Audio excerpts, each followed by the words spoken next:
There's a woman named Ruth who spent 41 years without speaking to her only sister. 41 years, over a wedding ring that neither of them even wears anymore. She told herself in the beginning that it was about the ring. Later, she told herself it was about what was said at their mother's funeral. Later still, when even she couldn't quite remember the original wound in detail, she told herself it was simply about being right. Nobody ever tells you what happens on the other side of holding on to something that long. What it quietly costs you when you're not looking. What it feels like, physically and emotionally, the day you finally set it down. Ruth is 83 now. And 2 months ago, on an ordinary Tuesday afternoon, sitting at her kitchen table with a cup of tea going cold beside her, she picked up the phone, dialed a number she still knew by heart after all those years, and said the one sentence she had sworn for 4 decades she would never say. We're going to come back to what that sentence was. But first, I want you to sit with something for a moment. If you're past 70, some part of you probably already understands a version of Ruth's story, even if the details are completely different. Maybe it wasn't a sister. Maybe it was a friend, a spouse, a child, a business partner, or even an old version of yourself you've never quite forgiven. Something you carried for so long it started to feel less like a wound and more like part of your skeleton. Something you assumed you'd simply carry for the rest of your life, the way you carry your own name. And somewhere along the way, quietly, without any announcement, without a therapy session or a big decision made on purpose, it got lighter. You didn't wake up one morning and decide to forgive. It simply happened, the way frost melts off a window without you ever watching the exact moment it disappears. Today, we're going to talk about why that happens and why it tends to happen right around now in this particular decade of life and not before it. Letting go after 70 isn't the same as letting go at 30 or even at 50. Something genuinely shifts in how you see time, how you see other people, and how you see yourself. It isn't that you got weaker or simply gave up or ran out of the energy to keep fighting. It's that you finally understand something your younger self couldn't have understood, no matter how many times someone tried patiently to explain it to her. Over the next little while, we're going to walk through 8 honest, deeply human reasons why grudges, resentments, and old expectations loosen their grip as the years accumulate. Not cliches. Not just move on advice from someone half your age who has never carried anything for 40 years. The real, lived mechanics of what happens inside a person who has finally lived long enough to see how the story actually ends. Some of what you hear may surprise you. Some of it may simply put words, finally, to something you've felt quietly for years but never said out loud to anyone, maybe not even to yourself. Either way, stay with me through all 8 because they build on each other, and the last one ties the whole thing together in a way the first one alone never could. Let's start with reason number 1, the shift that almost everything else is built on top of.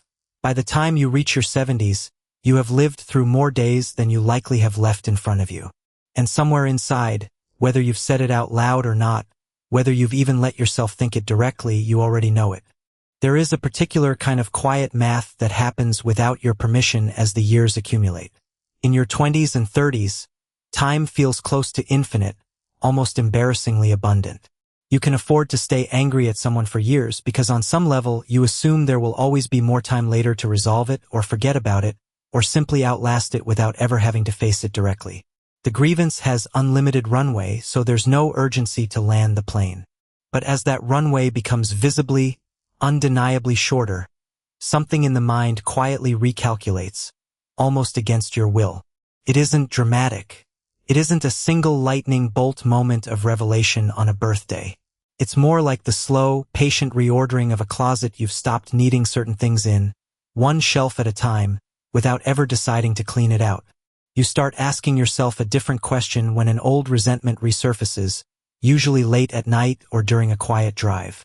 Not am I right, which used to be the only question that mattered, but do I actually want this thing living inside the time I have left? Think about a disagreement over an inheritance that once felt like a battle worth winning at any cost.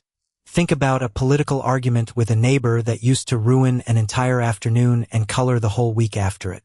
Think about an old friend's betrayal from decades ago that you've replayed more times than you could possibly count, word for word, expression for expression. Each of those, held up against a visibly shortening horizon, starts to look different. Not less real. Not less painful in memory, just less worth the space it's still occupying. It's a little like carrying a heavy suitcase up a mountain. The weight itself never changes, but the higher you climb, and the thinner the air gets, the more clearly you feel exactly what it's costing you to keep carrying it one more step. For a lot of people, this shift arrives right after something specific. A health scare, a fall that put you in the hospital for a week, a friend who passed away suddenly without warning, in between one phone call and the next, a birthday that used to feel entirely routine but suddenly, unexpectedly, didn't. Once something like that happens, you stop counting years in the abstract. You start counting summers you'll actually get to see, holidays you'll actually get to host, phone calls you'll actually get to make if you're lucky. And once you start counting that specifically with real numbers instead of vague ones, an old grudge stops looking like unfinished business waiting to be resolved someday. Starts looking, plainly, like wasted summers you can never get back. That's not weakness. That's clarity that only comes with mileage, the kind you can't fake or rush or borrow from someone else's experience. But if simply running out of time explained everything, everyone would let go the moment they turned 70. And we both know that isn't true. Plenty of people carry grudges well into their 90s. So what else has to happen first underneath the surface before the letting go can actually take hold? Running out of time reorders your priorities, quietly and steadily. But something deeper has to happen before you can actually release a grudge you've carried for years and years, and it starts with a kind of proof that only you can give yourself. That proof is what reason number 2 is all about. Have you ever noticed that the grudges we hold onto the longest are usually protecting us from something we're afraid might happen again? Resentment, more often than people realize, isn't really about punishing the other person. At its core, it's insurance. Holding on to anger toward someone who hurt you keeps your guard permanently raised, just in case they, or someone like them, try the same thing again someday. In your 30s and 40s, you may not yet have enough evidence, enough lived, hard-won proof, that you can actually survive betrayal, disappointment, or loss without that particular shield standing between you and the world. But by the time you reach your 70s, you've usually lived through so much. The loss of parents, maybe the loss of a spouse, financial setbacks that once felt catastrophic, health scares that changed how you saw every ordinary morning afterward, disappointments handed to you, sometimes unintentionally, by the very people you love most in the world. Through all of that, you've quietly built a personal record, a long and very private ledger that says, in effect, I have survived worse than this before, and I survived it without needing the anger to protect me the whole way through. The shield starts to feel unnecessary, not because the original wound stopped mattering, and not because you've become numb to pain, but because your own history has already proven over and over again in ways too specific and too personal to argue with, that you're capable of enduring without it standing guard. In a strange and almost humbling way, the resentment was never really about them at all. It was about you, and about whether you trusted yourself to be okay if something like that happened again. And somewhere in your 70s, most people quietly realize they've already answered that exact question, many times over, simply by still being here, still standing, still capable of laughing at a good joke on a Tuesday afternoon. You survived the year your husband passed, and the first Christmas without him at the table. You survived losing a job at 60, when everyone told you it would be impossible to start over. You survived watching a child struggle with something you couldn't fix for them, no matter how much you wanted to. Every one of those survivals, quietly stacked one on top of another, is proof. Not proof that the pain didn't matter, but proof that you are far sturdier than the frightened, younger version of you ever gave yourself credit for. That's not forgiveness handed to them on a plate. That's trust, slowly and privately rebuilt in yourself, one hard year at a time. So if you no longer need the shield the way you once did, why does it sometimes still feel so difficult to actually set it down and walk away from it? The truth is, knowing you can survive without the anger is only half of the equation.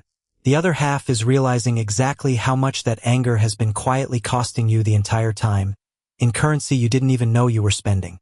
And that cost is easier to see than most people are willing to admit, which brings us to reason number 3, the one most people can actually feel in their bones if they sit with it long enough.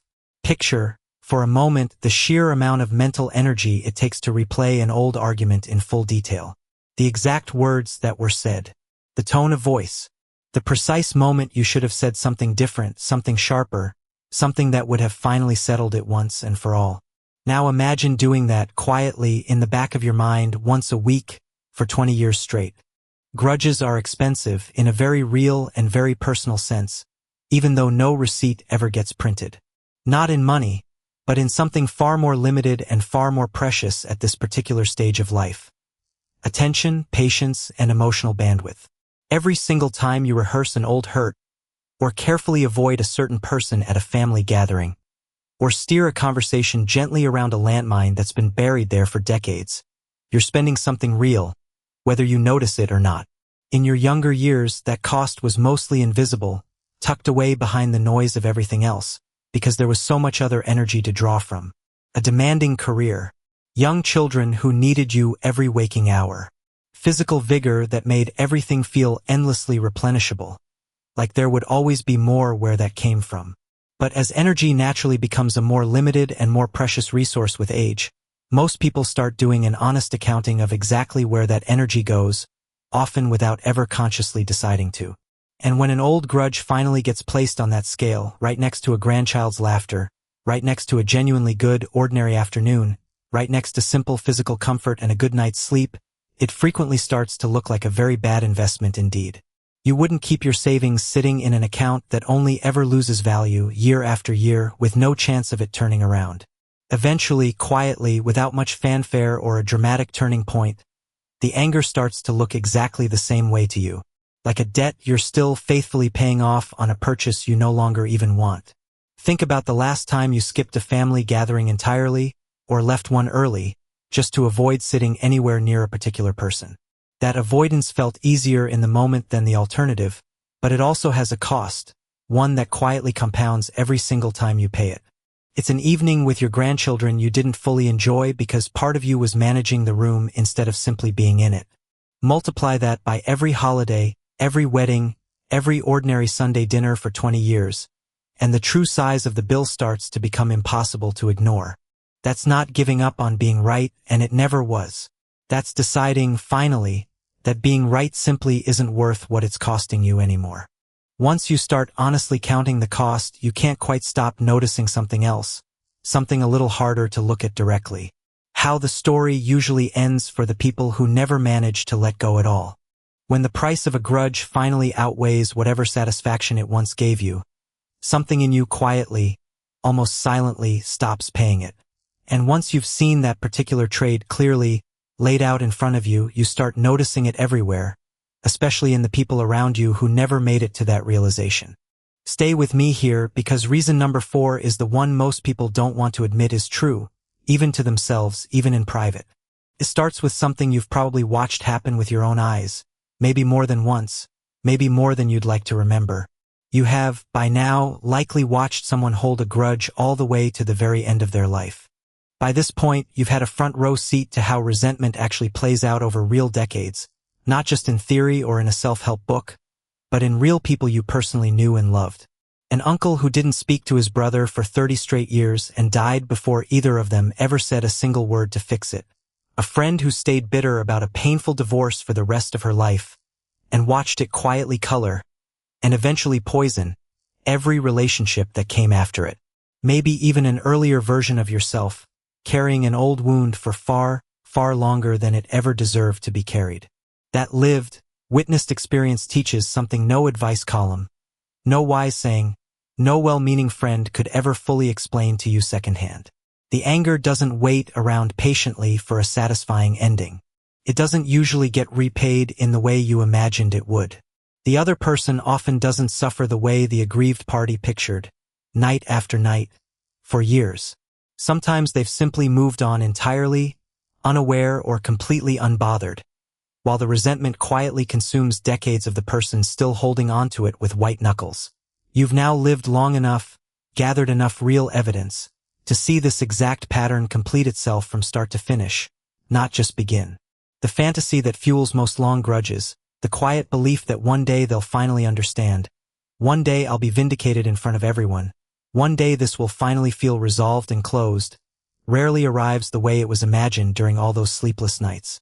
And once you've watched that play out completely, from beginning to end, in someone else's actual life, it changes how you're willing to handle your own.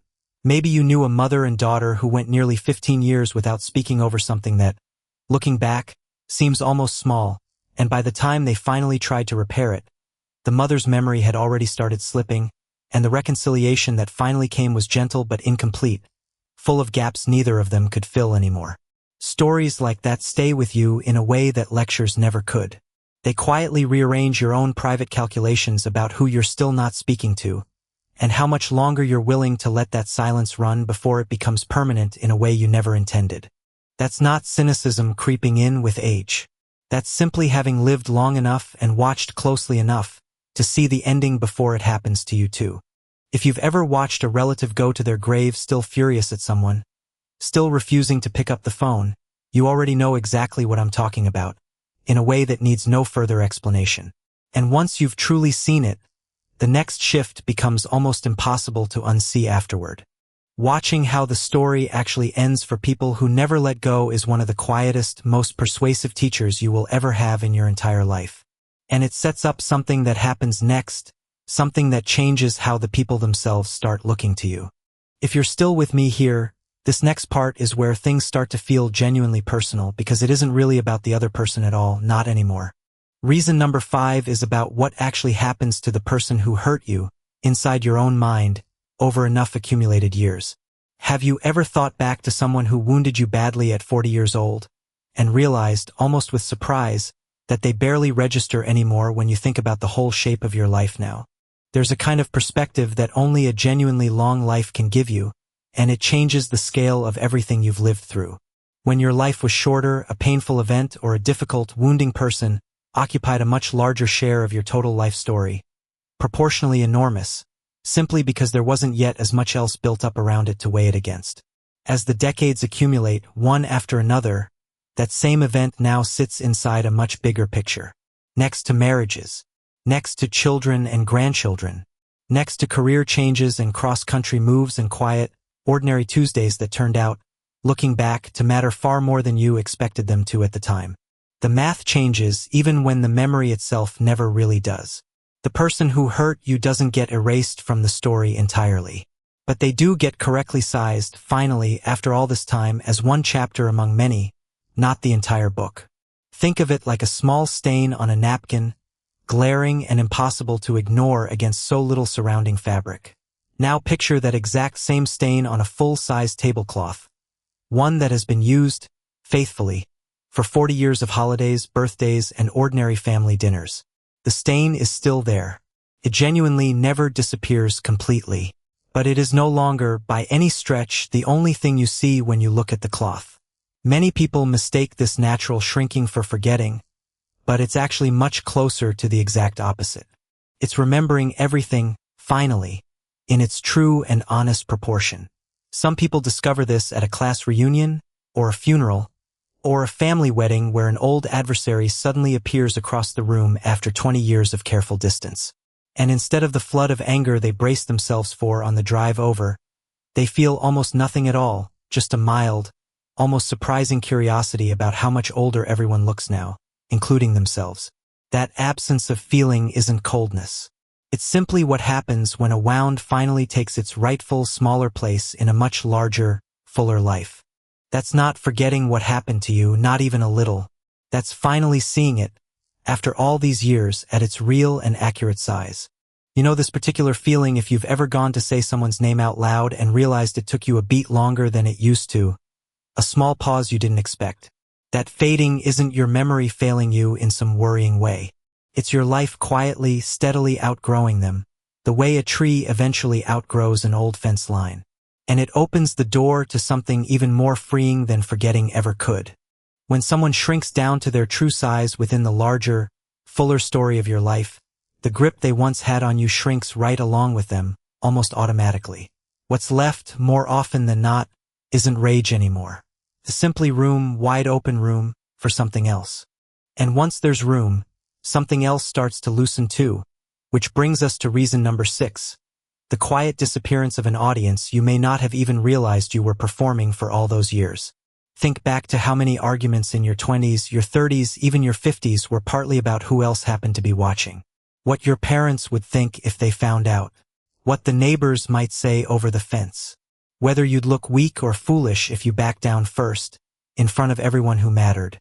Earlier in life, identity tends to be heavily tied to how you're seen by others, by parents, by your wider community, by colleagues, by the version of yourself you were constantly trying to prove to everyone watching. Being right, being strong, being the one who never backed down first, often mattered as much for that watching audience as it ever did for you privately. By the time you reach 70 or beyond, many of those original audiences have changed dramatically, moved far away, or passed on entirely. There is simply less performing left to do, less genuine concern about how a particular decision looks from the outside looking in. And here is the part that tends to surprise people most when they really sit with it. Without an audience left to perform for, holding on to a position purely out of pride starts to quietly lose its function, because pride at its very core actually needs witnesses in order to feel worthwhile and satisfying. This isn't giving in, and it certainly isn't weakness. It's a genuine, measurable drop in the deep need for outside validation. One that quietly loosens the grip on old positions and long-held grudges without you ever consciously sitting down and deciding to let go on purpose. Think of an old sibling rivalry that made perfect, painful sense while both parents were still alive, quietly comparing their children at every single holiday gathering. Once the parents are gone, and there's genuinely no one left to perform that rivalry for anymore, it often simply stops making any sense at all almost overnight. You can see this same quiet freedom showing up in smaller, everyday places too, if you look for it. You dress a little more for comfort now, and a little less for approval. You say what you actually think at dinner more often, without spending 10 minutes beforehand rehearsing how to phrase it safely. You stop finishing arguments you would have fought to the very end 20 years ago, not because you lost your spine, but because winning them no longer buys you anything you actually want. The grudge is just one more thing that quietly loses its audience along with everything else. That's not you losing your pride. Not in any way that should worry you. That's you finally, quietly being free of needing an audience for it after all these years. If you've ever caught yourself thinking, almost with surprise, I don't even remember why I cared so much what they thought of me. That's exactly this particular shift happening in real time, right in front of you.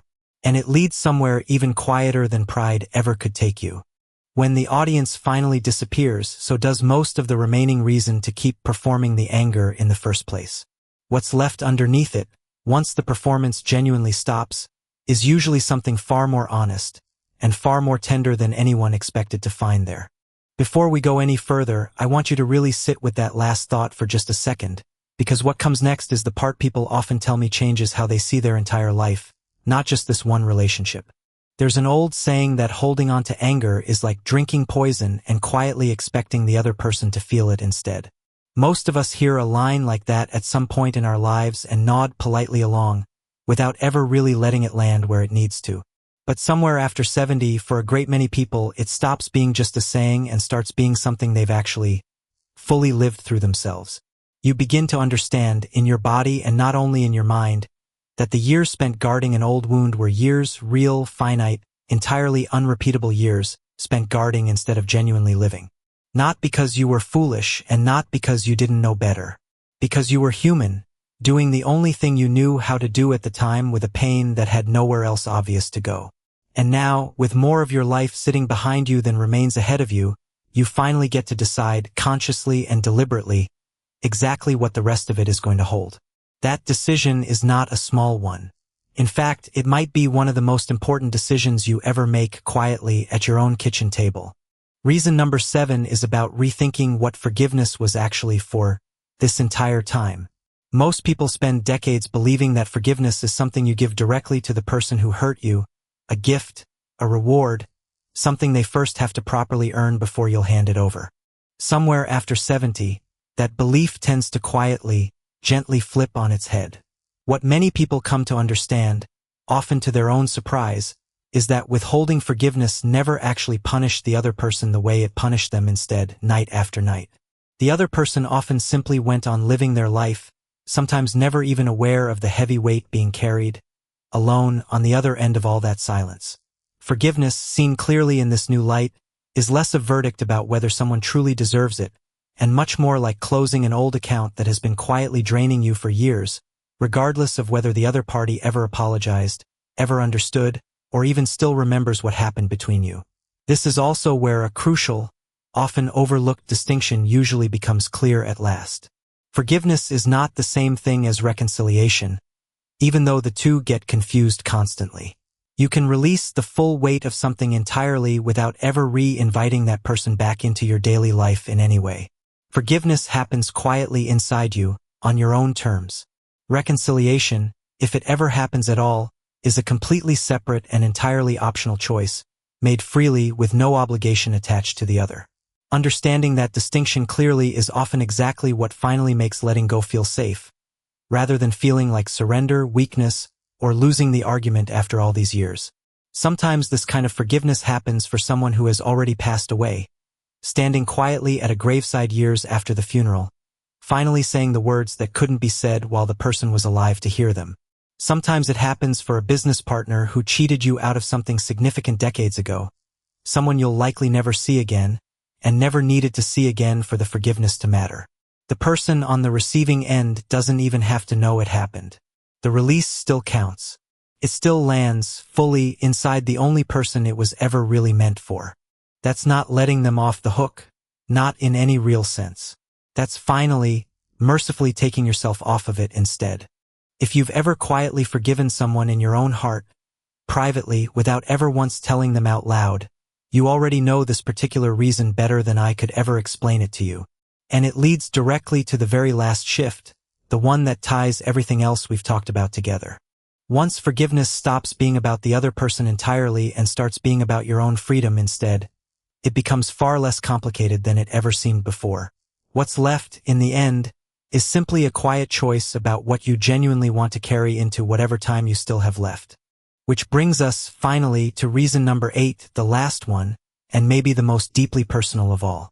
If you could sit down right now, today, and write the true, honest story of your entire life, not the highlight reel, not the version you tell at dinner parties, the real one, how many pages would you actually give over to the people who hurt you along the way? By the time you reach your 70s and beyond, many people become, consciously or not, the quiet editor of their own life story, deciding page by page what gets remembered vividly in full color and what gets gently allowed to fade into the background. This isn't dishonesty, and it isn't denial dressed up as peace. It's a natural curatorial instinct that tends to intensify steadily with age, born from a clear-eyed recognition that memory itself is limited and genuinely precious, and that every single hour spent replaying an old wound is an hour not spent enjoying a grandchild's visit, savoring a good, unhurried meal, or simply watching the light change at the end of another ordinary, irreplaceable day. People start quietly asking themselves, often without even fully realizing they're doing it, is this truly worth the space it's still taking up in my memory? And answering that question far more honestly than they ever could have managed decades earlier.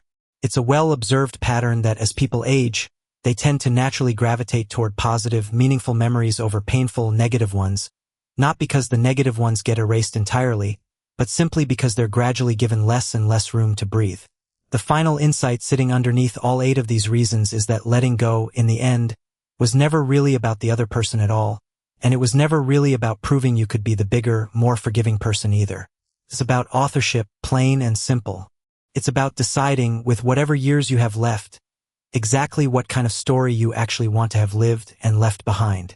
Think about the stories you actually choose to tell your grandchildren when they crawl up next to you and ask what life used to be like. You don't usually reach for the grudge. You reach for the year you rebuilt everything from nothing. The friend who showed up at exactly the right moment. The trip you almost didn't take, and the small, ordinary Tuesday that turned out, decades later, to be one you'd give almost anything to live again. Somewhere in choosing those stories over and over, you're quietly telling yourself, and everyone listening, exactly what this whole life was actually for. That's not rewriting the truth of what happened. Not even slightly. That's finally, deliberately choosing what genuinely deserves to be remembered. And that is exactly the choice a woman named Ruth had to make, 41 long years into a grudge she had very nearly taken with her to the grave. When you finally become the editor of your own story instead of remaining its quiet prisoner, letting go stops being something that merely happens to you, almost by accident. It becomes something you finally, deliberately get to choose for yourself. Remember Ruth, from the very beginning of everything we've talked about today? 41 years without speaking to her sister, all over a wedding ring that neither of them wears anymore, and hasn't for years. On that ordinary Tuesday afternoon, when she finally picked up the phone with her tea going cold beside her. She didn't rehearse a speech, and she didn't bring up the ring at all, not even once. She simply said, quietly, "I don't want either of us to run out of time still angry." Her sister was silent for a long moment on the other end of the line. Then she said, softly, "I've been waiting for this call for 20 years. They didn't solve everything that day, not by a long shot, and some wounds genuinely don't get fully solved, no matter how much time passes. And that's all right. But something in both of them got noticeably lighter that afternoon, in a way neither of them fully expected after so many years apart. That, more than anything else we've discussed today, is what letting go after 70 actually looks like in real life. Not a dramatic scene from a movie. Not a perfect, tearful apology. Just two people finally choosing peace over being right, after 41 long years of choosing the opposite.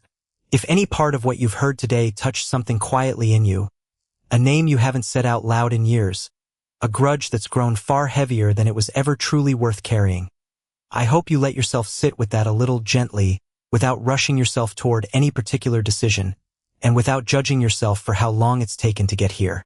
There's no schedule for this. There's no correct age at which you were supposed to have already let it go.